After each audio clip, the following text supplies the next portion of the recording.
हरे कृष्णा सगळ्यांना. भगवद्गीता अध्ययनाचा आजचा आपला 12वा दिवस, 12वा अध्याय. अध्याय सुरू करण्यापूर्वी आपण प्रणाम मंत्र म्हणूया आणि अध्यायाला सुरुवात करूया. ओम नमो भगवते वासुदेवाय. ओम नमो भगवते वासुदेवाय. ओम नमो भगवते वासुदेवाय. गुरुर्ब्रह्मा गुरुर्विष्णू गुरुर्देवो महेश्वर. गुरु साक्षात परब्रह्म तस्मै श्री गुरवे नमः. ओम अज्ञानतिमिरान्धस्य ज्ञानाञ्जनशलाकया चक्षुरुन्मिलितं येन तस्मै श्री गुरवे नमः. नमः ओम विष्णुपादाय कृष्णपृष्ठाय भूतले श्रीमते भक्तिवेदांत स्वामी इति नामिने. नमस्ते सरस्वती देवे गौरवाणी प्रचारिणे निर्विशेष शून्यवादी पाश्चात्य देशतारिणे. जय श्री कृष्ण चैतन्य प्रभु नित्यानंद श्री अद्वैत गदाधर श्रीवासादि गौर भक्त वृंद. हरे कृष्ण कृष्ण कृष्ण हरे हरे, हरे राम राम राम हरे हरे. हरे कृष्ण कृष्ण कृष्ण हरे हरे, हरे राम राम राम हरे हरे. हरे कृष्ण कृष्ण कृष्ण हरे हरे, हरे राम राम राम हरे हरे. हरे कृष्ण कृष्ण कृष्ण हरे हरे, हरे राम राम राम हरे हरे. हरे कृष्ण कृष्ण कृष्ण हरे हरे, हरे राम राम राम हरे हरे. हरे कृष्णा सगळ्यांना. पुन्हा एकदा सगळ्यांचं खूप खूप स्वागत आहे. आजचा आपला 12वा दिवस, 12वा अध्याय. आपण श्री श्री राधा गोविंद यांना साष्टांग वंदन करूया.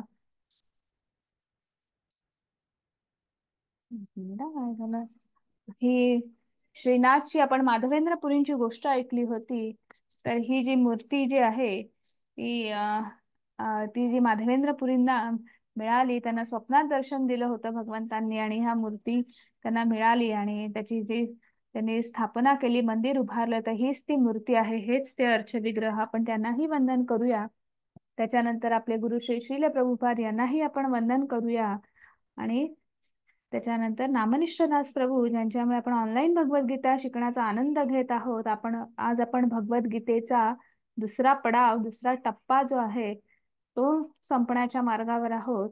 आणि सगळ्यात शेवटी सर्व कृष्ण सेवकांना ज्यांच्यामुळे हा 18 दिवसाचा उपक्रम जो आहे तो उत्तम पद्धतीने सुरू आहे, आणि अशा सर्वांना आपण वंदन करूया, साष्टांग वंदन करूया आणि पुढे जाऊया. आपला भगवद्गीतेचा दुसरा टप्पा, आणि दुसऱ्या टप्प्यामध्ये भगवंतांनी दुसरा टप्पा किंवा भक्ती योग जो आहे तो सगळ्यांसाठीच, एक सर्व भक्तांसाठी किंवा जे आध्यात्मिक प्रवासामध्ये जे आहेत किंवा पुढे पुढे जात आहेत त्यांच्यासाठी एक पर्वणी आहे असं म्हटलं तरी चालेल. आणि भगवंतांनी काय नाही दाखवलं, भगवंतांनी सर्व ऐश्वर्यांचं वर्णन केलं. भगवंत विश्वरूपाचं वर्णन करता आहेत, आणि विश्वरूपाचं वर्णन नाही तर ते त्यांनी प्रत्यक्षात त्यांनी ते प्रकट केलं, त्यात दाखवलं आहे. त्याच्यानंतर विश्वरूपाचं दर्शन झाल्यानंतर त्यांनी त्यांच्या परमात्मा स्वरूपाचं, ब्रह्मन स्वरूपाचं वर्णन जे आहे ते तिथे झालेलं आहे, संजय यांनी केलेलं आहे आणि भगवंतांनी ते प्रकटही केलेलं आहे. आणि त्याच्यानंतर त्यांचं द्विभुज रूप जे आहे हे सुद्धा भगवंतांनी काल प्रकट केलं, जे केवळ आणि केवळ अनन्य भक्तीच्या मार्गातून किंवा जे अनन्य भक्तीमध्ये आहेत किंवा जे प्रेम भक्तीमध्ये आहेत त्यांनाच भगवंतांच्या या रूपाचं दर्शन होऊ शकतं, किंवा तेच भगवंतांच्या ह्या रूपाची त्यांना कृपा मिळू शकते किंवा कृपा प्रसाद मिळू शकतो असं आपण म्हणू शकतो. आणि हे सगळं कुठेतरी विश्वरूपाचं दर्शन बघत असताना अर्जुनाना भगवंतांचं जे मोहक रूप आहे, विविध रूप दाखवली. विश्वरूपाचं रूप जे होतं ते इतकं सुंदर, मोहक, आल्हाददायक होतं, पण तेवढंच ते भयावह होतं, महाकाय असं होतं. आणि त्या रूपामध्ये भविष्य, भूत, वर्तमान, भविष्य सगळंच दिसत होतं. त्यामुळे त्या रूपाचा एक भाग असा होता की या सैन्यामध्ये असलेले सर्वच योद्धे त्या रूपामध्ये प्रवेश करत होते किंवा त्या रूपामध्ये किंवा त्या मुखामध्ये प्रवेश करत होते. आणि तो प्रवाह असा होता जसा का एखाद्या नदीच्या पाण्याचा प्रवाह कसा असतो असा प्रवाह होता. आणि भगवंत त्या प्रवेश केलेल्या सगळ्या सैनिकांना, सगळे रथी महारथी, पितामह भीष्म, गुरु द्रोणाचार्य या सगळ्यांचे चावे घेत होते त्यांना. आणि त्यामुळे हे बघून कृष्णाचं हे कुठलं रूप आहे, आणि हे बघून मात्र अर्जुन जे आहेत ते भयभीत झालेले आहेत आणि ते विचारतात तुमचं हे कुठलं रूप आहे, ते नेमके तुम्ही आहात कोण. तेव्हा त्या विश्वरूपातल्या भगवंतांनी अर्जुनाला उत्तर दिलं आहे. एका वाक्यात, एका शब्दात त्यांनी उत्तर दिलेलं आहे, कालोस्मी. फक्त तेवढंच म्हणाले ते, कालोस्मी, मी इथे संहारक म्हणून आलेलो आहे.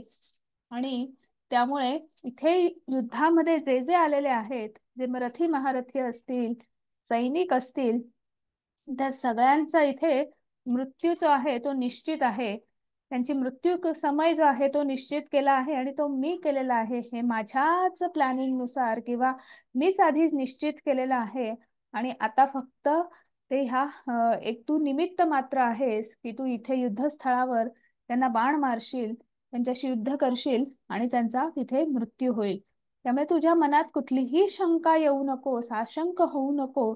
आणि तू फक्त मला मतपरायण हो, माझ्या आनंदासाठी मी करता आहे. म्हणजे आपण पाहिलं आहे की नाही 5व्या अध्यायात की भोक्तारम यज्ञ तपसा, की तू माझ्या आनंदासाठी, मला संतुष्ट करण्यासाठी ही माझी योजना आहे आणि तुला फक्त ती पार पडायची आहे, पूर्ण करायची आहे. या भावनेने तू युद्ध कर, विजयश्री निश्चितच तुझी आहे. आणि हे सगळं भगवंत अर्जुनाला सांगता आहेत. त्याने आपलं रूप संपुष्टात आणलेलं आहे. चतुर्भुज रूप, द्विभुज रूप असं सगळं दाखवून अनन्य भक्ती योगाचा भगवंतांनी उल्लेख केलेला आहे. मग तो अनन्य भक्ती योग म्हणजे काय, तर हे आपल्याला 12व्या अध्यायामध्ये बघायला मिळणार आहे. तर आता 12व्या अध्यायाचं नाव आहे भक्ती योग, भक्ती सेवा असं 12व्या अध्यायाचं नाव आहे.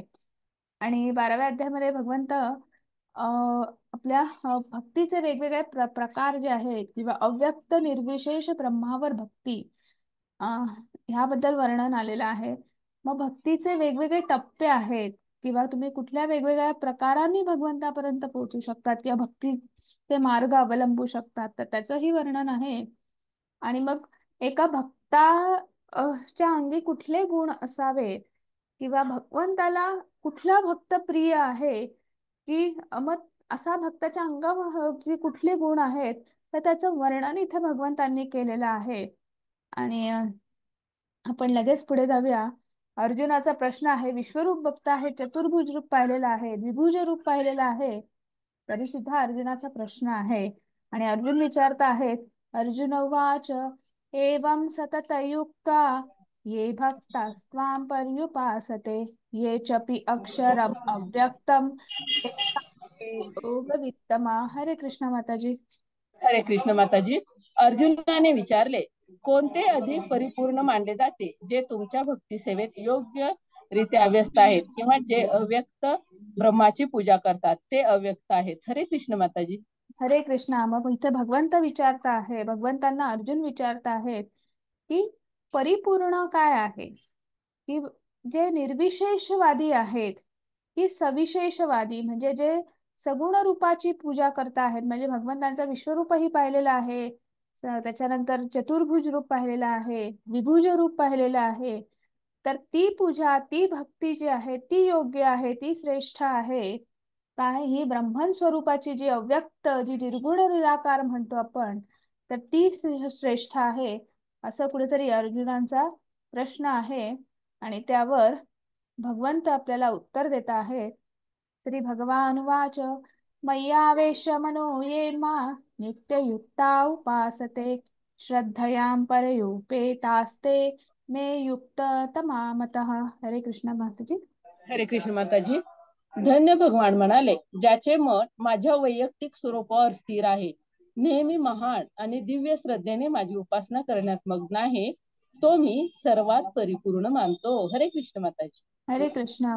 मग इथे भगवंत सांगता आहेत, जे माझ्या सगुण रूपावर, माझ्या व्यक्ती रूपावर जे श्रद्धा ठेवून आहेत किंवा जे भावना ठेवून आहेत आणि तशा पद्धतीने भक्ती करता आहेत, तशा पद्धतीने ध्यान लावता आहेत, धारणा धरता आहेत, तर अशी उपासना, अशी भक्ती जी आहे ती परिपूर्ण आहे, ती श्रेष्ठ आहे, असं भगवंत सांगता आहेत. आणि असे जे भक्त जे आहे, जे सगुण रूपावर भक्ती करता आहेत किंवा ज्याला आपण सविशेषवादी असे म्हणतो, तर असे भक्त नेहमीच भगवंतांच्या त्या अर्च विग्रहांच्या, म्हणजे त्यांचं नेहमीच त्यांचं जो काही दिनक्रम आहे किंवा जे काही, तर त्याच्या भोवतीच असतं. की मग आता आपण इथे शेजारच्या चित्रातही बघतो आहे, किंवा उदाहरणच जायचं झालं तर आपल्या महाराष्ट्रामध्ये सगळ्यांच्या घरी गणपती बसतात, हो की नाही? गणपतीचा तो कालावधी आठवा जरा, की आपल्याकडे केवढी लगबग असते. आणि लगबग कशाची असते? की डेकोरेशन काय करायचं, मूर्तीला कुठले काय नैवेद्य दाखवायचा, कसं कसं सजवायचं, मग कुठल्या कंठी वापरायच्या काय. मग म्हणजे अशा पद्धतीने जे भक्त जे असतात, जे भगवंतांच्या सगुण रूपावर, ज्या अर्च विग्रहांवर, मग त्यांना वस्त्र कुठं घालायचं, त्याच्यानंतर त्यांना विविध फुलांच्या माळा कशा आपण चढवू शकतो, कसं आकर्षित बनवू शकतो, आणि मग त्यांच्यासाठी कुठल्या विविध जे काही आपण पूजेला लागणारे जे साहित्य असतं, मग ते तांब्याचं असेल तर चांदीची भांडी असतील किंवा काय, तर मग ती स्वच्छ कशी करायची, कारण अ, त्याच्यानंतर वेगवेगळा प्रसाद कसा बनवायचा, काय भगवंतांना आवडतं, मग नैवेद्य कसा बनवायचा, म्हणजे ह्या सगळ्या गोष्टीमध्ये ते आपली जी दिनचर्या जी आहे, त्यांचा त्याच्यातच दिवस जातो, त्याच्यामध्येच मग्न असतात. आणि भगवंतासाठी सगळं करायचं, भगवंतासाठी सगळं करायचं म्हणून त्या आनंदाने, त्या लगबगीने मनामध्ये तो भाव असतो, तो प्रेमभाव असतो. आणि अशी जी भक्ती जी आहे ती परिपूर्ण भक्ती आहे असं भगवंत म्हणतात. तुम्ही कुठल्याही इस्कॉनच्या मंदिरात गेला तर रोज सकाळी पहाटे जी पूजा होते, आणि त्या पहाटेच्या पूजेमध्ये जर तुम्ही पाहिलं असेल तर ते अर्चा विग्रह सुद्धा, किंवा कुठल्याही मंदिरात, म्हणजे इस्कॉनच्या मंदिरात तर होतच, पण तुम्ही कुठल्याही मंदिरात गेला तर बघा की त्या मूर्तींना एक असं छान विविध आपण अ, पाण्याने, जलाने त्यांचा अभिषेक केलेला असतो, किंवा त्यांना स्नान घातलं जातं. त्याच्यानंतर चंदनाचा लेप असेल, विविध गंध असतील, सगळ्या गोष्टींचं लेपन करून पुन्हा त्या विग्रह जे आहेत ते छान पद्धतीने सजवले जातात, वेगवेगळ्या माला त्यांना चढवल्या जातात. आणि हे सगळं किती आनंददायी. आणि ते सगळं करत असताना वेगवेगळ्या मंत्रांचा उच्चार, स्तोत्रांचा उच्चार, आणि हे सगळं जे वातावरण आहे किंवा ही जी उपासना जी आहे की ज्याच्यामुळे आपलं मन जे आहे ते भगवंतापाशी जास्त एकाग्र होतं, किंवा आपण त्या भगवंताशी अटॅच होऊ शकतो. आणि म्हणून ही उपासना जी आहे की जी भगवंतांची सगुण रूपाची उपासना जी आहे ती सर्वश्रेष्ठ आहे. आणि मग ती अजून एक कारण आहे की ती सर्वश्रेष्ठ का आहे, तर पुढे लगेच भगवंत ते कारणही सांगता आहेत. हरे कृष्णा माताजी. हरे कृष्ण माताजी. परंतु जे सर्व इंद्रियांचे संयमन करून आणि सर्वांच्या ठायी समबुद्धी ठेवून अव्यक्त इंद्रियातील सर्वव्यापी, अचिंत्य, अविकारी, स्थिर आणि अचल अशा परम सत्याच्या निर्विशेष रूपाची पूर्ण उपासना करतात, ते सर्वांच्या हितार्थ संलग्न होऊन शेवटी माझीच प्राप्ती करतात. हरे कृष्ण माताजी. हरे कृष्ण. म्हणजे सगुण रूपाची पूजा करतात, ते सगुण रूपावर संलग्न होऊन मग त्यांना कसं आपण त्यांना प्रसाद कसा दाखवायचा, त्यांना कसं विविध वस्त्रांनी, अलंकारांनी सुशोभित करायचं, तर ह्या विचारांनी ते संलग्न असतात, मग्न असतात, किंवा तशी ते कृती करण्यामध्ये बिझी असतात किंवा मग्न असतात. तसं जे निर्विशेषवादी आहेत किंवा जे भगवंतांची निर्गुण रूपावर पूजा करणारे आहेत किंवा धारणा धरणारे आहेत, आपण 6व्या अध्यायामध्ये अष्टांग योग शिकलेला आहोत.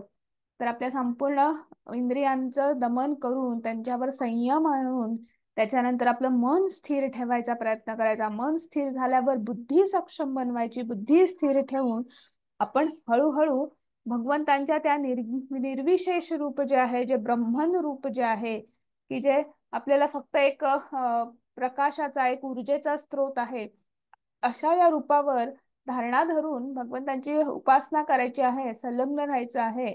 आणि हे करत असताना जेव्हा असं हळूहळू आपण साधना स्थितीकडे जातो, आणि साधना स्थिती जेव्हा येते किंवा साधनेमध्ये जे असतात त्यांची प्रगल्भता वाढलेली आहे, त्यांना शेवटी काय होतो? आत्मसाक्षात्कार होतो. आत्मसाक्षात्कार होतो म्हणजे काय होतो? की आपल्यामध्ये भगवंतांचं जे परमात्मा स्वरूप स्थित जे आहे, चतुर्भुज रूप जे स्थित आहे, त्याचं त्यांना दर्शन मिळतं, किंवा ती रूप जे आहे ते त्यांना बघायला मिळतं. म्हणजे तुम्ही सुरुवात कुठेही केली, कशीही केली, तरी शेवटी भगवंतांच्या त्या व्यक्ती रूपामध्ये किंवा भगवंतांच्या त्या सगुण रूपामध्येच तुम्ही त्याची परिपूर्णता आहे, त्याचीच प्राप्ती होते. आणि म्हणून भगवंत म्हणतात की सगुण रूपावरची उपासना जी आहे ती सर्वश्रेष्ठ आहे. पण निर्गुण रूपावरची उपासना करणाऱ्यांना सुद्धा अनेक क्लेश आहेत, अनेक त्रास आहेत. ते तसंही वर्णन इथे भगवंत करता आहेत आणि म्हणता आहेत, क्लेशोधिकरस्तेषां अव्यक्तासक्त चेतसाम अव्यक्ता हि गतिर् दुःखम देहवदभिर्वाप्यते. हरे कृष्ण माताजी. हरे कृष्ण. ज्याचे मन परम सत्याच्या अव्यक्त निर्विशेष रूपामध्ये आसक्त झालेले आहे, त्यांना प्रगती करणे अतिशय क्लेशदायक आहे. त्या मार्गात प्रगती करणे हे देहधारी जीवांच्या नेहमीच अतिशय दुष्कर असते. हरे कृष्ण माताजी. हरे कृष्ण. मग इथे भगवंत म्हणत आहेत की जे अव्यक्त रूपावर धारणा धरतात, तर त्या अव्यक्त रूपाशी एकरूप होणं, मुळात सगळ्या इंद्रियांना वर नियंत्रण मिळवणं, त्याच्यानंतर हळूहळू, म्हणजे ती प्रोसेसच किती अवघड आहे, किती दुष्कर आहे, असा शब्द वापरलेला आहे भगवंताने, किती कठीण आहे. आणि त्याच्यानंतर शेवटी तुम्हाला ह्या सगळ्या प्रोसेस मधून, म्हणजे ते अष्टांग योग, ते एक एक एक एक प्रकार, एक एक टप्पे पूर्ण केल्यानंतर तुम्हाला समाधी अवस्था, आणि त्याच्यानंतर तुम्हाला भगवंतांच्या त्या चतुर्भुज रूपाचं, ते सुद्धा तुम्ही समाधी अवस्थामध्ये तुम्ही अनेक वर्ष तुम्ही तपश्चर्या करत असाल, त्याच्यानंतर त्या भगवंतांचं दर्शन होतं. त्यामुळे खूप कालावधी जातो, आणि खूप कालावधी तर जातोच, पण खूप मोठी आणि कठीण प्रोसेस आहे. आणि याच्यामध्ये अडथळे येण्याचा, म्हणजे मध्येच तुमच्या इंद्रियांनी डोकं वर काढलं, किंवा मोहमाया तर आहेच, त्यामुळे कुठली इंद्रिय विषय जे आहे त्याची तुम्हाला मध्येच ते इंद्रिय विषय त्यांच्याबद्दलची आसक्ती निर्माण झाली, वासना निर्माण झाली, तर पुन्हा सगळं काय होतं आपण पाहिलेलं आहे, अयशस्वी योगींचं गंतव्यस्थान, म्हणजे कुठेतरी पुन्हा प्रवासामध्ये अडथळा येतो. आणि त्यामुळे भगवंत म्हणतात की हा जो मार्ग जो आहे तो अत्यंत कठीण आणि दुष्कर असा मार्ग आहे. आणि पण जे सगुण रूपावर पूजा करतात त्यांच्यासाठी भगवंत म्हणत आहेत, येतु सर्वाणि कर्माणि मयि संन्यस्य मत्परः अनन्य नैव योगेन मा ध्यायन्त उपासते तेषामह समुद्धरता मृत्यू संसार सागरात भवामी न चिरात पार्थ मय्यावेशित चेतसा. हरे कृष्ण माताजी. हरे कृष्ण. परंतु जे माझे पूजन करतात, जे आपली सर्व कर्म मला अर्पण करतात आणि अन्यने भावाने भक्ती करत माझी उपासना करतात, माझ्या ठाई मन स्थिर ठेवून भक्तीमध्ये संलग्न होतात व माझे ध्यान करीत असतात, त्यांचा हे पार्था मी जन्म मृत्यूरूपी संसारातून त्वरित उद्धार करतो. हरे कृष्ण माताजी. हरे कृष्ण. जे भगवंतांची सगुण रूपाने पूजा करतात, सगुण रूपाने उपासना करतात, भगवंतांच्याकडे आपल्याला का सांगितलेलं आहे, कलियुगात तो सोपं आहे नामस्मरण. आणि ते नामस्मरण कसं आहे, आपल्याला जिने नाही चढायचे, डायरेक्ट लिफ्टचं बटन दाबायचं, भक्तियोग. कर्मयोगावरून डायरेक्ट आपण कर्मयोग करता करता त्याच्यानंतर डायरेक्ट आपण नामस्मरण करणार आणि भक्ती योगापर्यंत पोहोचणार. तर असं जे आहे, म्हणजे इथे भगवंत आपल्याला सांगता आहेत की तुम्ही जर नामस्मरण केलं, तुम्ही माझी भक्ती केली, माझ्या सगुण रूपाची भक्ती केली, तर तुमचा हा जो तुम्ही ह्या ज्या जन्म मृत्यूच्या चक्रामध्ये अडकलेला आहात, तर त्याच्यातनं निश्चितच मी तुम्हाला ह्या संसार रूपी सागरातून, ह्या भौतिक संसार रूपी सागरातून मुक्त करतो, किंवा तुमचा मी उद्धार करतो. आणि भगवंतांची जी अहैतुकी कृपा ज्याला आपण म्हणतो, तर ती ह्या जे अनन्य भक्ती योगामध्ये आहेत, किंवा जे भगवंतांच्या सगुण रूपाची पूजा करता आहेत किंवा उपासना करता आहेत, तर त्यांना प्राप्त होते, असं कुठेतरी भगवंत म्हणत आहेत. मग आता अनन्य भक्ती योग म्हणजे काय? आपण गेले बरेच दिवस ऐकतो आहे अनन्य भक्ती, अनन्य भक्ती. तर त्याबद्दलही भगवंत बोलत आहेत, मय्येव मन आधस्त्व मयीं बुद्धिं निवेशय निवसिष्यसि मय्येव अत ऊर्ध्व संशयः. हरे कृष्ण माताजी. हरे कृष्ण. माझ्यावर पुरुषोत्तम भगवान तुझे मन स्थिर कर आणि आपली बुद्धी गुंतवून माझ्या ठाई युक्त कर. अशा रीतीने तू निसंदेह सदैव माझ्यामध्येच वास करशील. हरे कृष्ण माताजी. हरे कृष्ण. मग आता अनन्य भक्ती म्हणजे काय? तर भगवंत सांगतायत, तू माझ्यावर सदैव मन स्थिर कर. म्हणजे आपलं इंद्रिय, आपलं मन, आपलं बुद्धी, हे सगळं जे आहे ते भगवंतांच्या साठी, त्यांच्या उपासनेसाठी, त्यांच्या पूजेसाठी सतत स्थिर ठेवायचं आणि सतत त्यांचं स्मरण करायचं. म्हणजे 24/7 त्यांचा विचार करायचा. त्यांच्यासाठी जे काही आपला हा जो भौतिक प्रपंच जो आहे, तो प्रपंच करायचा. आपल्याला भगवंतांनी सांगितलेलं आहे, प्रपंच सोडायचा का नाही. प्रपंच करायचा, पण प्रपंच करता करता परमार्थ साधायचा. एक उत्तम उदाहरण आहे याच्यासाठी, आई असते बघा. आई, एखादं मूल जन्माला येतं तेव्हा आपण मुलगा जन्माला आला किंवा मुलगी म्हणजे जे काही बाळ जन्माला येतं, तेव्हा आपण आईला सांगतो का, हे अशी नियमावली आहे, आता तुला तुझ्या मुलासाठी हे करायचं आहे, मुलासाठी ते करायचं आहे, असं आपण सांगतो का? नाही. तर मुलाबद्दलची जी प्रेम भावना आहे किंवा मुलाबद्दल जी करण्याची जी काळजी जी आहे, ती आपोआपच आईमध्ये उत्पन्न होते किंवा ती आई करत असते.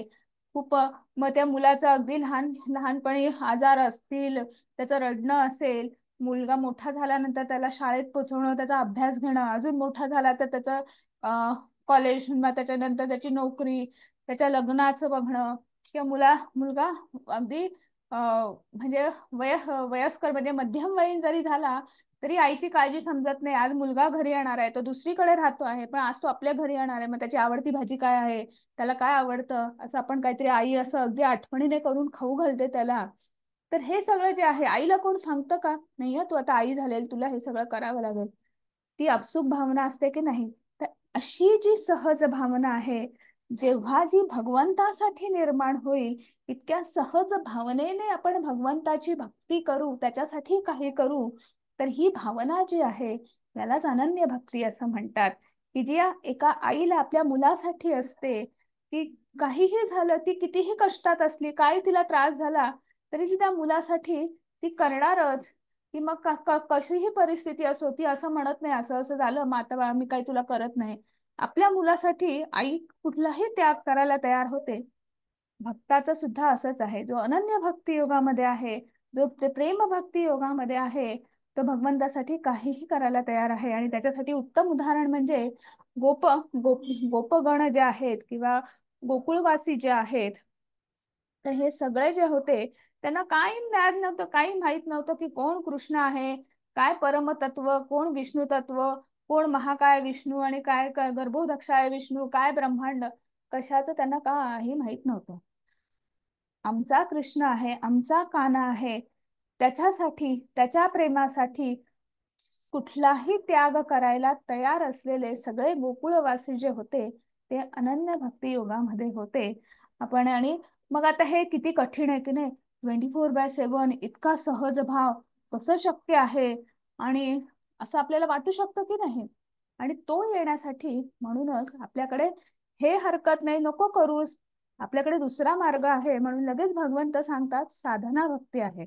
मग त्याच्यात काय आहे, अथ चित्तं समाधातुं न शक्नोषि मयि स्थिरम् अभ्यासयोगेन ततो माम इच्छाप्तुं धनंजय. हरे कृष्ण माताजी.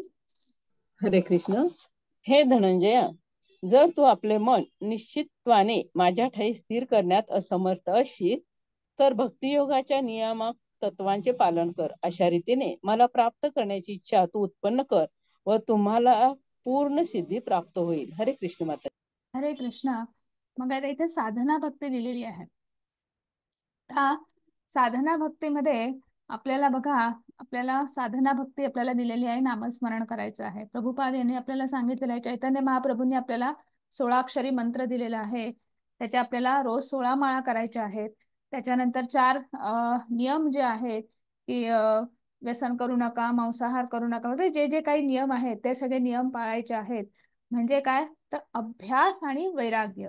वैराग्य म्हणजे काय, की तुम्हाला एक थोड्याशा गोष्टी ज्या आहेत त्याची तुम्हाला थोडीशी तडजोड करायची आहे किंवा त्याचा त्याग करायचा आहे तुम्हाला.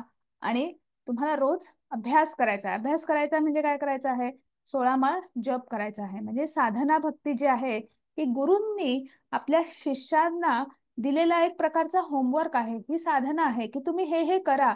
हे नियम पाळून दिलेले आहेत की ह्या नियमामध्ये तुम्हाला ह्या नियमांचं काटेकोर पालन करायचं आहे आणि ह्या गोष्टी करायच्या आहेत.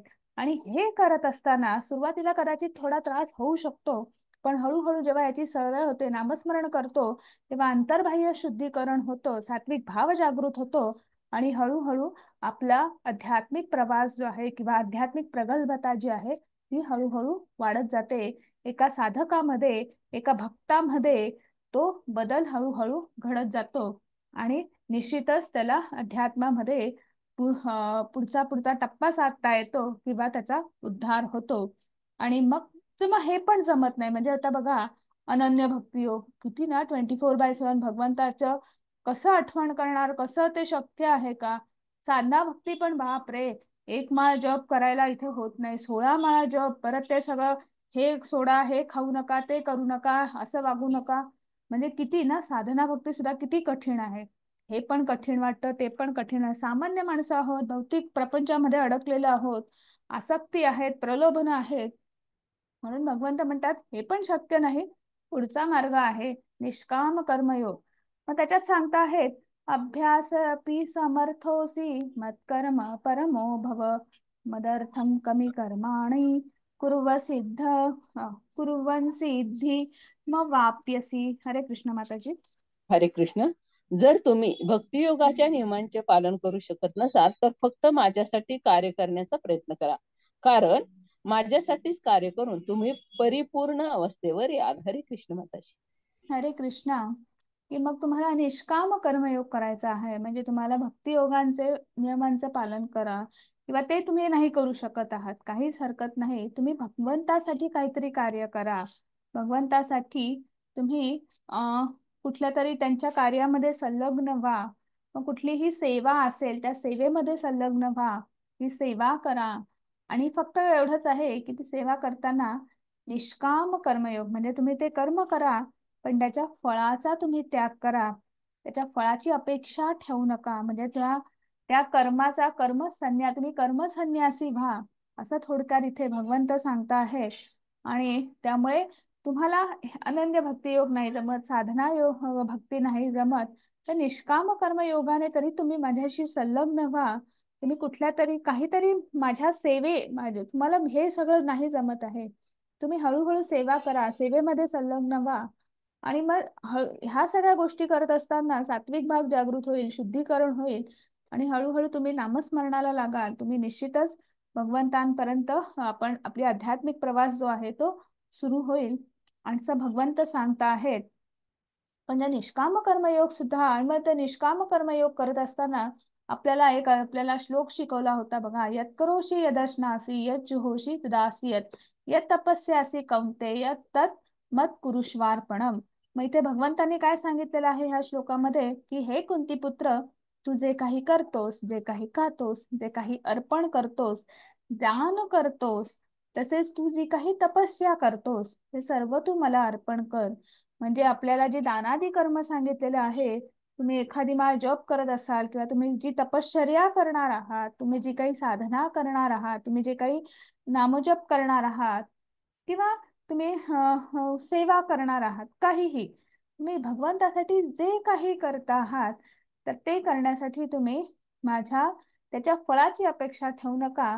तुम्ही साध्या मंदिरात जरी गेलात, भगवंतांचं दर्शन जरी घेतलं, तरी तुम्ही निष्काम बुद्धीने तिथे जा, की फक्त भगवंतांचं दर्शन घ्या, आनंदासाठी, भगवंतांना संतुष्ट करण्यासाठी तिथे जा.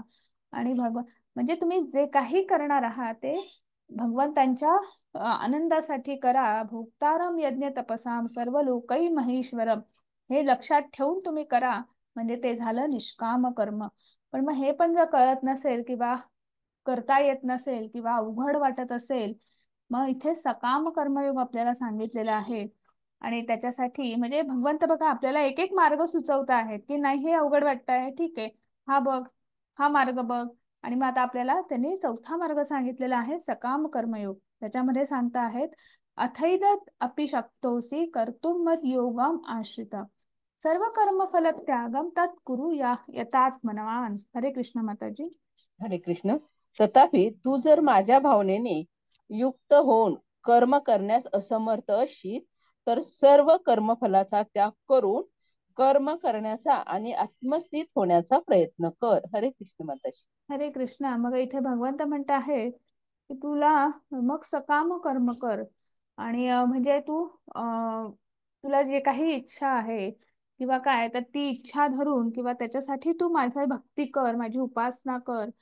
पण त्या कर्मामधलं जे काही फळ मिळाले तर त्यातला थोडासा वाटा जो आहे तो तू म्हणजे 100% जर तुला फळ मिळालं असेल त्यातलं 10%, 20% तू माझ्या सेवेसाठी किंवा माझ्यासाठी त्याचा तू उपयोग कर, त्याचा त्याग कर, असं इथे भगवंत सांगता आहेत. आणि अशा पद्धतीने तू सकाम भक्ती कर.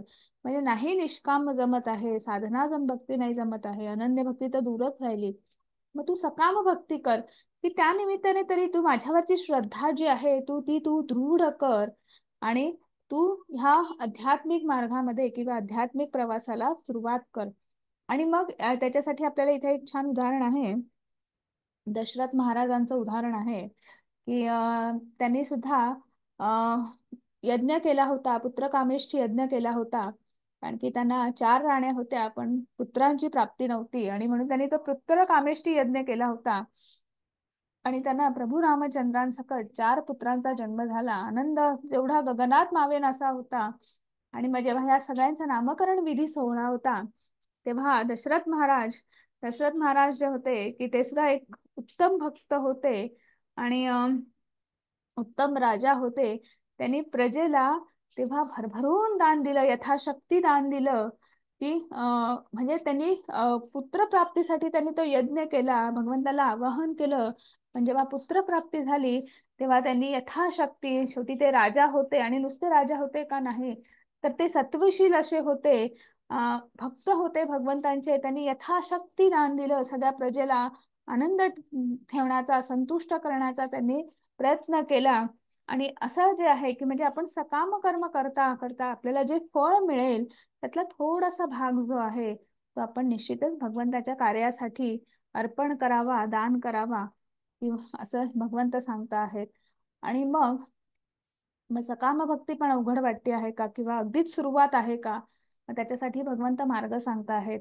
श्रेयो हि ज्ञानम अभ्यासात ज्ञान ध्यानम विशिष्यते ध्यानत कर्म फल त्यागाच निरंतरम. हरे कृष्ण माताजी. हरे कृष्ण. तुला जर असा अभ्यास करणे शक्य नसेल तर ज्ञानाचे अनुशीलन करण्यात तू स्वतःला संलग्न कर.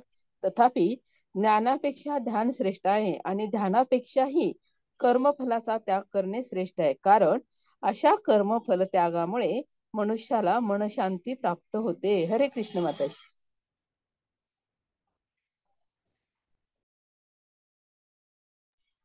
हरे कृष्ण.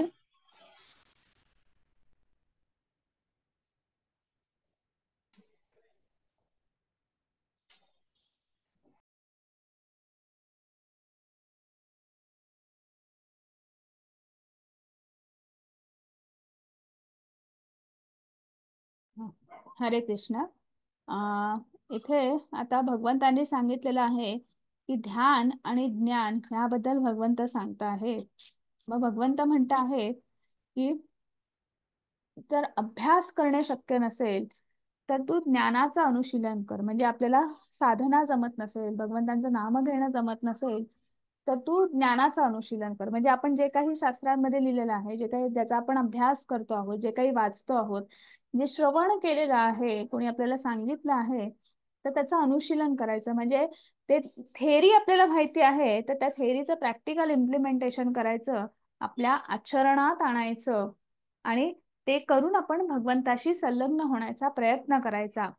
आणि मग हे ज्ञान घेण्यापेक्षा भगवंत म्हणतात ध्यान जे आहे ते श्रेष्ठ आहे. आणि मग ध्यान कर, मग भगवंताचं ध्यान करायचं किंवा भगवंतांचं एकरूप होण्याचा प्रयत्न करायचा. आणि मग ध्यान करायचं असेल तर आपल्याला पुन्हा माहिती आहे की मध्ये थोडस इंद्रियांवर नियंत्रण आणण्याचा प्रयत्न करायचा. त्याच्यानंतर आपलं मन स्थिर ठेवायचा प्रयत्न करायचा, एकाग्र करायचा प्रयत्न करायचा. पण भगवंत म्हणतात ज्ञानापेक्षा ध्यान श्रेष्ठ आहे आणि ध्यानापेक्षा कर्मफळाचा त्याग श्रेष्ठ आहे. त्यामुळे तुम्ही कर्म करा, तुम्ही कर्मयोग करा, पण कर्मयोग कर्मकांडाचा कर्मयोग, कर्मयोगाचा तुम्ही कर्म संन्यासी व्हा. तुम्ही तुम्ही कर्मफळाचा त्याग करा. आणि निश्चितच तुम्हाला ह्या विषयासक्ती जी आहे, ही जी प्रलोभन आहे, हळूहळू याच्यातनं आपण बाहेर पडू, हळूहळू आपण पुढे पुढे जाऊ, अंतर्गत शुद्धीकरण होईल. आणि निश्चितच तुम्ही माझे भक्त व्हाल, किंवा तुम्हाला स्वतःला तो सच्चिद आनंद मिळेल, किंवा तुम्हाला मनःशांती प्राप्त होईल. असं कुठेतरी भगवंत सांगता आहेत की वेगवेगळे प्रकार भगवंतांनी सांगितलेले आहेत. पण तुम्ही ह्या मार्गाने नाही तर या मार्गाने, हा मार्ग नाही तर तो मार्ग, पण तुम्ही माझी भक्ती करा. आणि तुम्ही माझ्या भक्तीशी किंवा माझ्या सेवेशी संलग्न व्हा, असं कुठेतरी भगवंत सांगता आहेत. आणि मग पुढे म्हणता आहेत. हरे कृष्ण माताजी. हरे कृष्ण.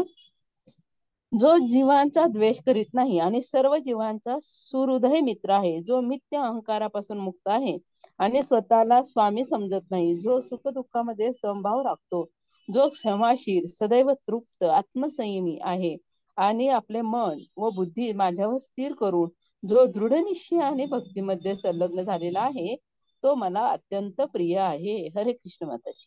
हरे कृष्ण. मग आपण आता भक्ती योगामध्ये शिकलेलो आहोत की आपला हा भौतिक देह नाही आहे, तर आपला हा काय आहे, आपण भगवंतांचे कोण आहोत, आपण स्फुल्लिंग आहोत, भगवंतांचे अंश आहोत. आणि त्यामुळे आपल्या आत्म्याचा नित्य स्वभाव काय आहे, तर अध्यात्म किंवा भगवंतांची सेवा करणं, भगवंतांची भक्ती करणं. हे कुठेतरी भगवंतांनी आपल्याला ह्या गेल्या 5-6 अध्यायांमध्ये सांगितलेलं आहे. त्यामुळे असा जो कोणी की स्वतःला भगवंतांचा अंश आहे किंवा भगवंतांच्या आपण सेवा केली पाहिजे, किंवा जो सेवा करतो आहे, जो भक्त आहे किंवा आध्यात्मिक मार्गामध्ये प्रगल्भता आहे, तर असा भक्त तो जो कुठल्याही जीवांचा जो आहे तो द्वेष करत नाही. त्यामुळे तो जीव म्हणजे तो आध्यात्मिक जीव आहे, तो भगवंतांचा स्फुल्लिंग आहे, भगवंतांचा अंश आहे. तो कुठल्या तरी तो देह नाही आहे. त्यामुळे तिथे देहबुद्धी नष्ट होते, त्यामुळे तिथे द्वेष नष्ट होतो, तिथे सगळ्यांच्या प्रती समभाव निर्माण होतो, मित्रभाव निर्माण होतो. कारण की आपण सगळे कोण आहोत, तर भगवंतांचेच अंश आहोत. त्यामुळे जिथे ही भावना निर्माण झाली, तिथे मित्रत्वाचं नातं तयार होतो. जिथे मैत्रीचं किंवा आपण सगळे समान आहोत, ती समान भावना तयार होते. आणि मग हे असताना आपण भगवंताचे अंश आहोत. त्यामुळे आपल्यातला जो अहंकार जो आहे की मी कोणीतरी वेगळा आहे, म्हणजे तिथे अद्वैताची भावना निर्माण होते, द्वैताची भावना बाजूला होते.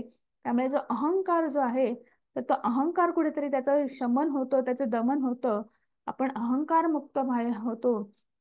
आणि मग तिथे आपण अहंकार मुक्त झाला म्हणजे आपण, आणि द्वैताची भावना संपली, तिथे आपलं कर्तेपण संपतं. तिथे आपण कोणतरी दुय्यम आहोत, कनिष्ठ आहोत, आणि पुरुषोत्तम भगवान तोच सर्वश्रेष्ठ आहे, भगवंत आहे. तेच भोक्तारम यज्ञ तपसाम, हे कुठेतरी लक्षात राहतं. करतात तेच आहेत, आपण फक्त निमित्त मात्र आहोत. तर ह्या सगळ्या गोष्टींचा विचार करून, किंवा आपण आपलं वागणं किंवा आपलं आचरण तसं असतं, सर्वांच्या प्रती समभाव असतो. सगळ्यांच्या प्रतीच कशाला, आपल्या जीवनामध्ये जी सुख दुःख येतात, मग ते सुख आले दुःख आले, आपल्याला आता माहिती आहे की ते जे त्रिताप जे आहेत, मग ते कुठल्याही कारणांनी असतील तर आपल्याला लगेच आपण विचलित होऊन जातो ना, माझ्याच बाबतीत का असं घडायचं वगैरे वगैरे, असं आपण लगेच मोठमोठे डायलॉग मारायला लागतो. तर भगवंत म्हणतात ह्या सगळ्याच्या बाबतीत जेव्हा तुमची आध्यात्मिक साधना सुरू होते, जेव्हा तुम्ही भक्ती करायला लागतात, तेव्हा ह्या सगळ्यांच्या बाबतीत समभाव येतो, समतोल, की माहिती आहे की हे आपलंच काहीतरी कर्मफळ आहे. आणि म्हणून आज आपल्याला ते भोगून संपवायचं आहे. आणि भगवंतांच्या भक्तीमध्ये आपल्याला पुन्हा आरूढ व्हायचं आहे, पुन्हा सज्ज व्हायचं आहे. आणि मग ती भावना ठेवून आपण भगवंतांची भक्ती करत राहिलो, तर भक्ती करत राहिलो तर त्याचं कदाचित क्षालन होऊ शकतं, भगवंतांची अहेतुकी कृपाही आपल्याला प्राप्त होऊ शकते. भगवंत क्षमाशील आहेत, त्याच्या त्यांच्या क्षमाशीलपणा सुद्धा आपल्यामध्ये येतो. आपणही कोणाच्या बाबतीत क्षमाशील होऊ शकतो. आपण समाधानी होतो, तृप्त होतो आणि आपल्यामध्ये संयम तयार होतो. आणि मग संयम याच्यासाठी की बघा की कुठल्याही गोष्टीमध्ये नाही तर आपल्याला लगेच तूप खाता रूप हे आपल्याला आपण फार इम्पेशंट असतो. पण जसं जसं आपण भक्तीमध्ये लागतो किंवा भगवंतांची भक्ती करायला लागतो, आपल्यातला संयम जो आहे तो वाढत जातो. मन बुद्धी जर स्थिर राहिली किंवा ती स्थिर करायचा प्रयत्न केला तर निश्चितच आपल्यातला संयम वाढतो आणि आपल्यामध्ये दृढ निश्चय भावना जी आहे, तो निश्चय जो आहे निश्चय नाही राहतो, दृढ निश्चय होतो आणि आपण भगवंतांच्या भक्तीमध्ये संलग्न होतो. काहीही झालं, कितीही मोहमायाने कसलीही परीक्षा घेतली तरी आपण विचलित होत नाही, आपण ढळत नाही, आपण भगवंतांची भक्ती करत राहतो. आणि असा जो कोणी असेल तो भगवंतांचा प्रिय आहे आणि भगवंतांची अहैतुकी कृपा जी आहे ती प्राप्त केल्याशिवाय राहत नाही किंवा तो स्वतःच ती कृपा मिळवण्यासाठी म्हणजे भगवंत देतातच. भगवंत म्हणजे आपण एक पाऊल पुढे सरलो ना तर भगवंत चार चालतात. पण आपलं ते एक पाऊल जे आहे ते खूप महत्वाचं आहे आणि त्या एक पावलामध्ये ह्या सगळ्या ज्या गोष्टी जर आल्या तर निश्चितच असा भक्त तर भगवंताचा हाती प्रिय आहे, भगवंतांची कृपा त्यांना प्राप्त होते. आपण आणि मग अशा भक्तांचे काय गुण आहेत किंवा काय तर भगवंत तेही ह्या अध्यायामध्ये सांगता आहेत. हरे कृष्ण माताजी. हरे कृष्ण. ज्यांच्यामुळे कोणीही उद्विग्न होत नाही आणि जो इतर कोणत्याही उद्ग उद्विग्न उद्विग्न उद्विग्न होत.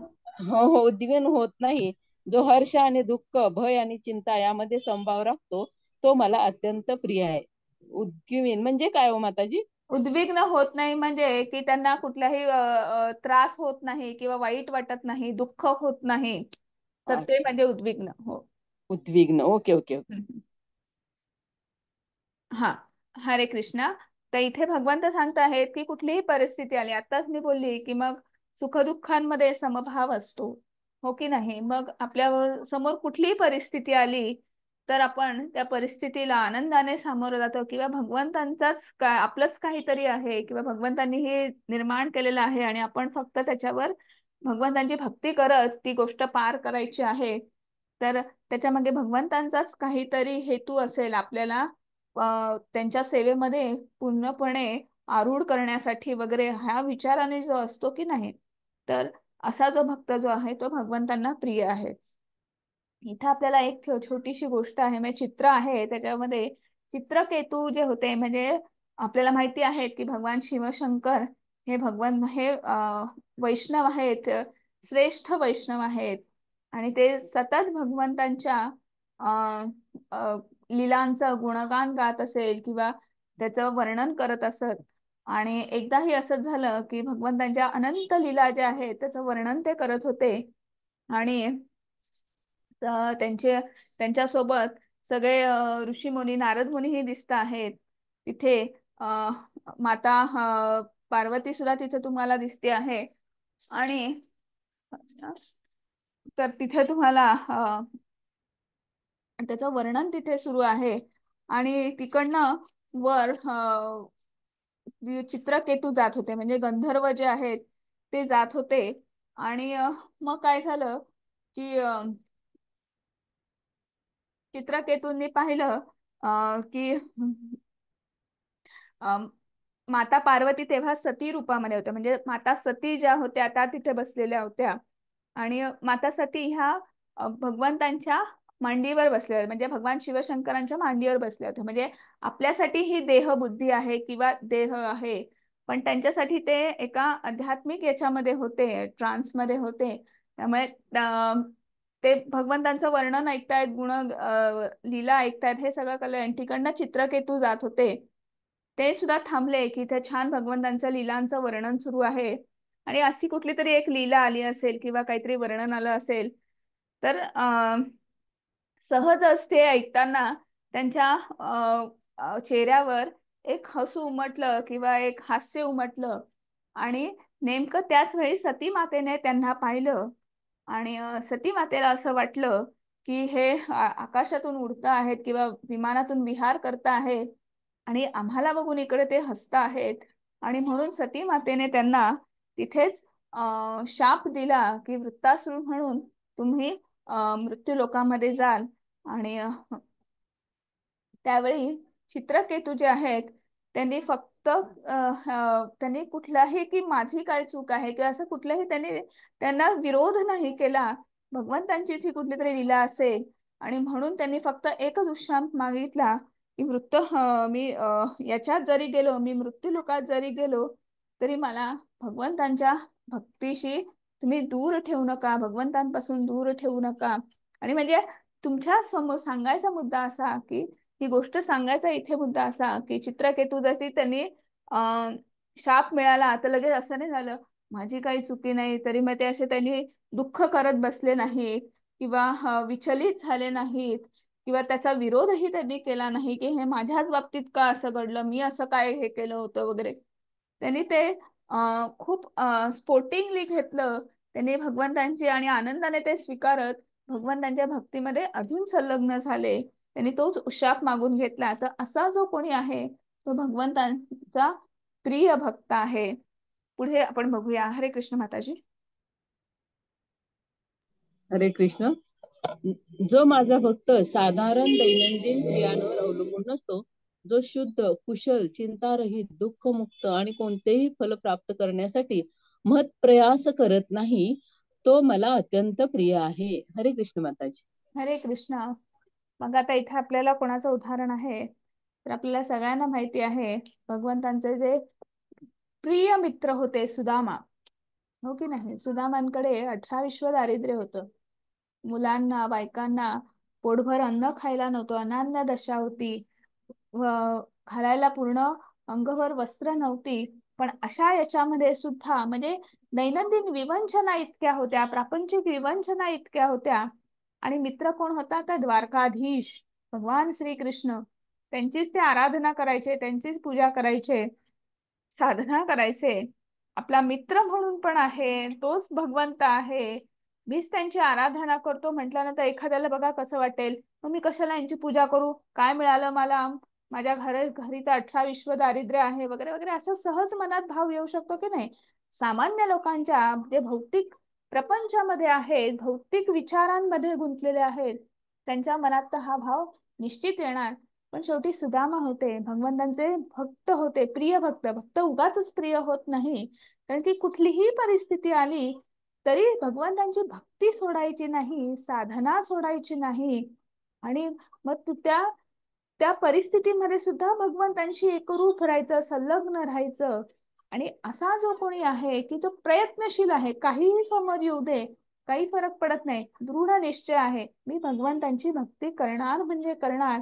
मला आज पोटभर अन्न जरी नाही मिळालं आणि जर माझ्या दाराशी याचक आला तरी मी दान सोडणार नाही, मी दान करत राहणार. असे अनेक आपण सुदामांच्या गोष्टी ऐकल्या असतील किंवा आपण वाचल्या असतील.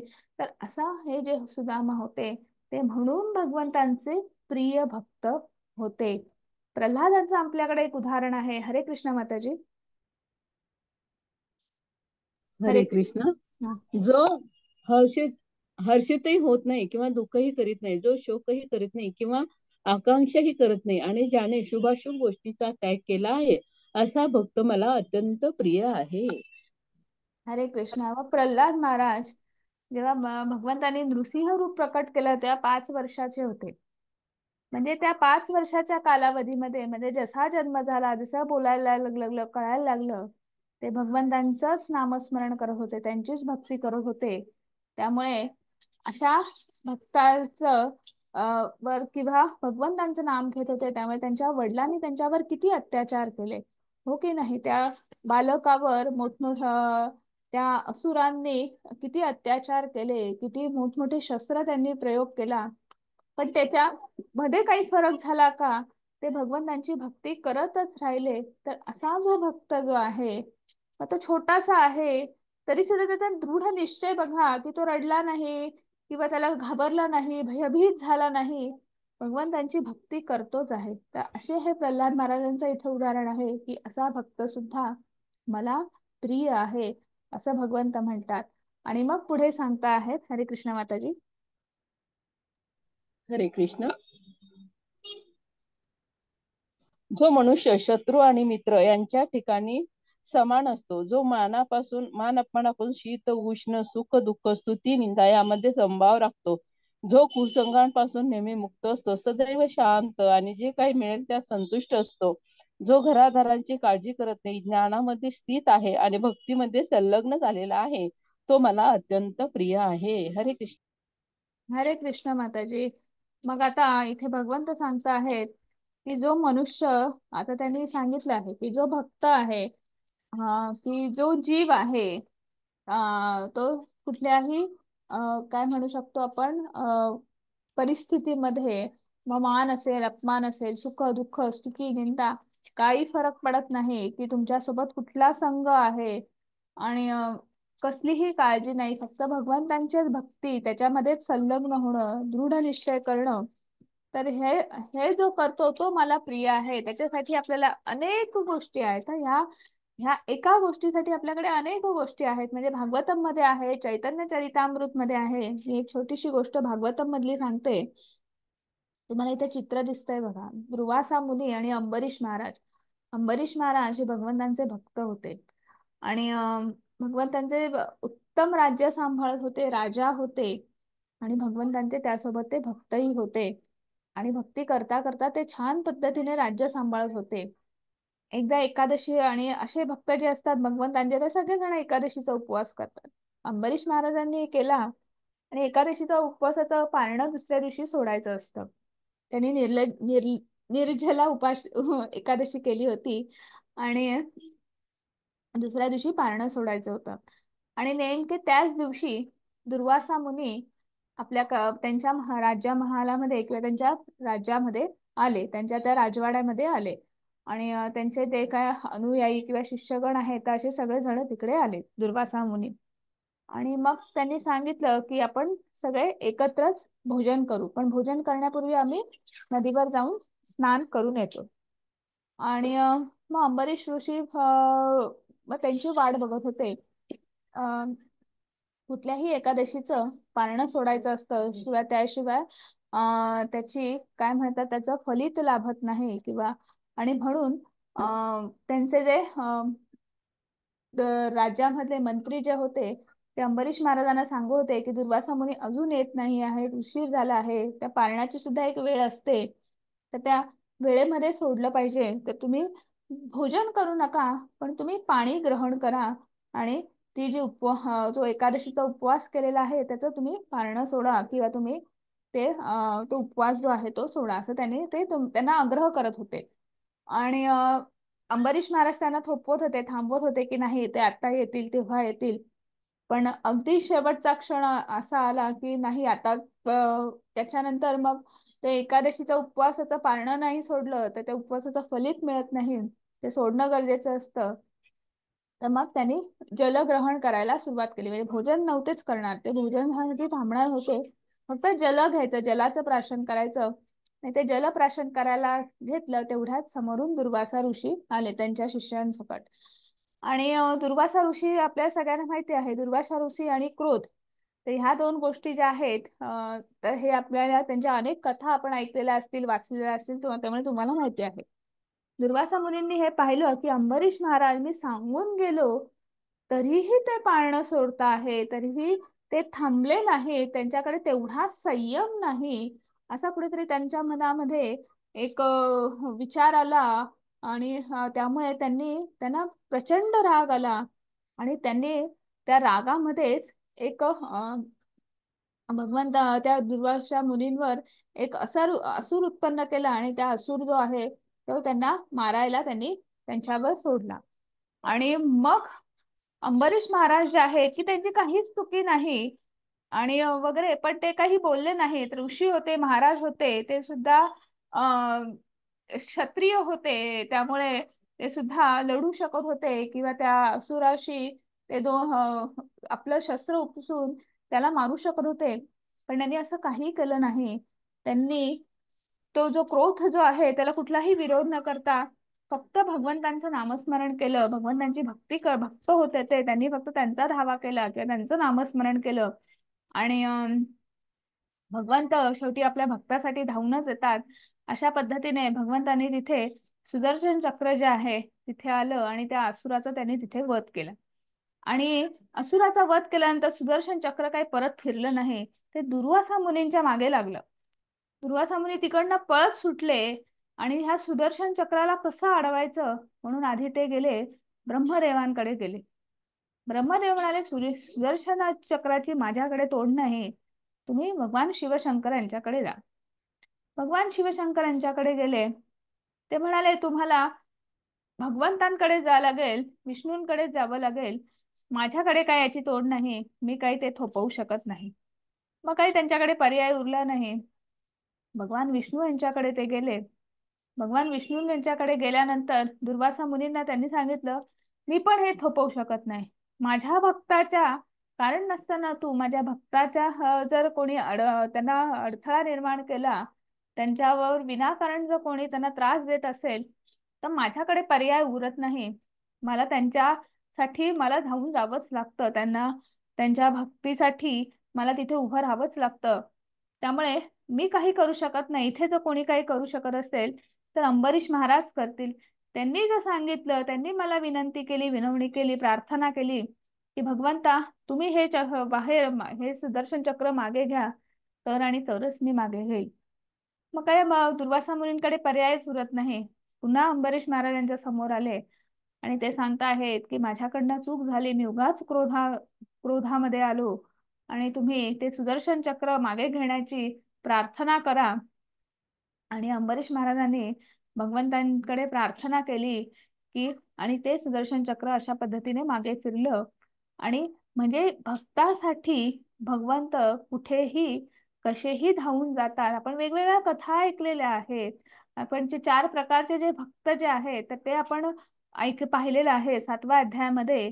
तर अशा भक्तांसाठी अजून एक गोष्ट आपण इथे दुर्वासा मुनींची आणि अंबरीश महाराजांची ऐकली. तर जो माझ्या भक्तीमध्ये संलग्न आहे तो भक्त मला अत्यंत प्रिय आहे, त्याला कशाची काळजी नाही. इथं अंबरीश महाराजांना लगेच, कारण की त्यांच्या घरादाराची म्हणा किंवा त्यांच्या राज्याची, त्यांच्या प्रजेची काळजी कुठली नाही, की इथे दुर्वासा मुनींनी असं शस्त्र सोडलेलं आहे, मी फक्त भगवंतांचं नाव घेणार. कारण की आपल्याला आता सगळ्यांना माहिती आहे की जर आपण मृत्यू समयी जर भगवंतांचं नाव घेतलं तर निश्चित आपल्याला मोक्ष मिळेल किंवा ही भगवंतांचीच काहीतरी योजना असेल. तर अशा पद्धतीने त्यांनी तिथे त्यांनी त्यांचं काय म्हणू शकतो की त्यांची रिॲक्शन होती, प्रतिक्रिया होती. पण ते त्यांचा तो दृढ निश्चय होता भगवंतांची भक्ती करायचा, तो सोडला नाही. तर असे जे सगळे आहेत असे भक्त भगवंताला प्रिय आहेत. आणि मग पुढे शेवटी भगवंत सांगता आहेत, हरे कृष्ण माताजी. हरे कृष्ण. जे जे भक्ती सेवेच्या या अविनाशी मार्गाचे अनुसरण करतात आणि जे पूर्णपणे श्रद्धेने स्वतःला जोडून घेतात, मला सर्वोच्च ध्येय बनवतात, ते मला खूप प्रिय आहेत. हरे कृष्ण माताजी. हरे कृष्ण.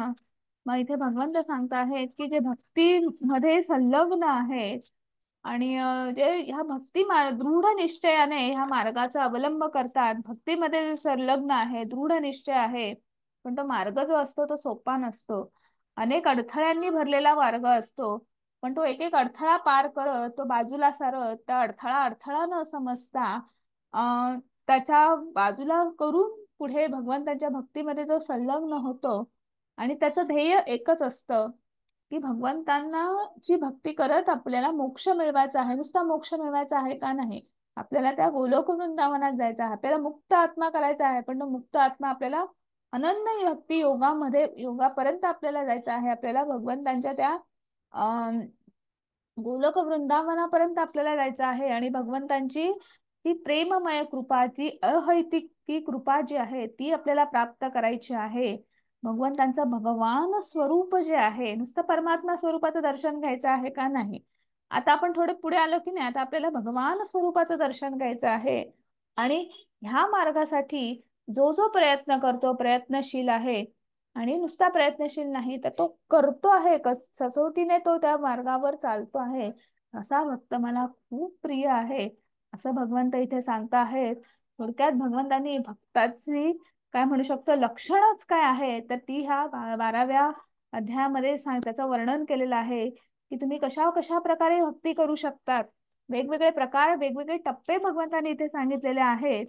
आणि भगवंतांनी पुढे आपल्याला सांगितलं आहे की मला कसा भक्त प्रिय आहे, मला काय अपेक्षा आहेत भक्ताकडनं, की फक्त माझी फक्त भक्ती करतो आहे, तो कुठल्याही प्रसंग आला की सगळीकडे तो समभावनेने वागतो आहे, असे भक्त मला खूप प्रिय आहेत. आणि इथेच आपला आजचा अध्याय संपतो आहे. आजच्या अध्यायामध्ये आपल्याला सुरुवात अशी झालेली आहे की अर्जुनाने फक्त, अर्जुन ही भगवद्गीता जरी भगवंतांनी अर्जुनाला सांगितली असली तरी अर्जुना हा सर्वांचं प्रतिनिधित्व करतो आहे. त्यामुळे तो प्रश्न सुद्धा तसाच होता की सगुण रूपावर पूजा करायची का निर्गुण रूपावर पूजा करायची. आणि भगवंत सांगतात जी सगुण रूपावरची जी पूजा आहे, जी भक्ती आहे, जी उपासना आहे, ती सर्वश्रेष्ठ आहे. मग ते उपासनेचे, त्या भक्तीचे वेगवेगळे प्रकार सांगितले की कुठल्या पद्धतीने तुम्ही माझ्यापर्यंत पोहोचू शकता, भक्ती करू शकतात. आणि हे सगळं करत असताना एक भक्त म्हणून भगवंताला कुठले गुण अपेक्षित आहे, की काय करणं अपेक्षित आहे, त्याचं तसंही वर्णन इथे केलेलं आहे. आणि इथेच आपला 12वा अध्याय संपतो आहे. 12व्या अध्यायाबद्दल बरोबर आपल्याला भगवद्गीतेचा एक महत्वाचा टप्पा, महत्वाचा पडाव जो आहे, भक्ती योग जो आहे तो सुद्धा संपतो आहे. भक्ती योगामध्ये आपण भगवंतांच्या विविध काय सांगू शकतो की ऐश्वर्यांचं वर्णन ऐकलं, भगवंतांचं स्वरूप पाहिलं, विराट स्वरूपही पाहिलं, द्विभुज रूप पाहिलं, चतुर्भुज रूप पाहिलं. आणि हे सगळं करत असताना आपण आपण एक भक्त म्हणून आपण काय केलं पाहिजे, तर आपण दोन गोष्टी शिकलेलो आहोत. एक नवविधा भक्ती. मग नवविधा भक्ती कुठली आहे, तर श्रवणम, कीर्तनम, पादसेवनम, स्मरणम, त्याच्यानंतर अर्चनम, वंदनम, दास्यम, सख्यम, आत्मनिवेदनम. तर ह्या सगळ्या ज्या आहेत, तर ह्या कुठल्याही प्रकारे तुम्ही भगवंतांची भक्ती करा आणि भगवंतांपर्यंत पोहोचण्याचा तुम्ही प्रयत्न करा. आणि परत आपण अजून काही गोष्टी पण पाहिल्या. आपण भक्ती मार्गाचे ते स्टेजेस किंवा त्या पायऱ्या ज्या आहेत की जसं जसं हळूहळू तुमच्यामध्ये प्रगल्भता येत जाते, मग त्याच्यामध्ये मग आपल्यातला श्रद्धा, विश्वास जो आहे तो वाढत जातो. साधू संग, भजन क्रिया, अनर्थ निवृत्ती, त्याच्यानंतर निष्ठा किंवा रुची, आसक्ती, सगळ्यात शेवटी आहे भावभक्ती. आणि त्याच्यानंतर आहे प्रेमभक्ती. प्रेमभक्ती म्हणजेच जो आपण अनन्य भक्ती योगामध्ये आपण जर संलग्न झालो, तर निश्चितच आपण भगवंतांच्या अहैतुकी कृपेस प्राप्त होतो.